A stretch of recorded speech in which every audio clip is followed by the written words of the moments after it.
नमस्कार. नांदेड न्यूज लाईव्हच्या बातमीपत्रात आपले स्वागत आहे. आषाढी निमित्ताने हिमायतनगरात काढलेल्या दिंडीत शेकडो महिला सहभागी. यंदाचा खरीप हंगाम भरभराटीचा होवो आणि शेतकऱ्यांना आर्थिक संकटातून मुक्ती मिळावी अशी प्रार्थना करून आषाढी एकादशीच्या दिवशी हिमायतनगर वाढोणा शहरातील शेकडो भाविकांनी विठ्ठल रुखमाई व श्री परमेश्वराचे दर्शन घेऊन पुण्य प्राप्त केले आहे. सायंकाळी शेकडो वर्षांपासून चालत आलेल्या परंपरेनुसार भजनी मंडळ व वारकरी महिला, पुरुष भक्तांनी टाळ, मृदंग आणि विठू नामाच्या गजरात नगरप्रदक्षिणा दिंडीत सहभाग घेतला.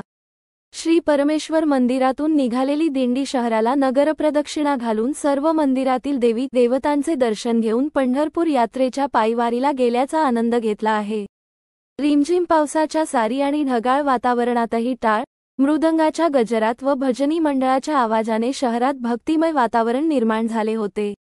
दिंडी परत मंदिरात आल्यानंतर भजन, भावगीते व प्रसाद वाटपाने दिंडीचा समारोप करण्यात आला.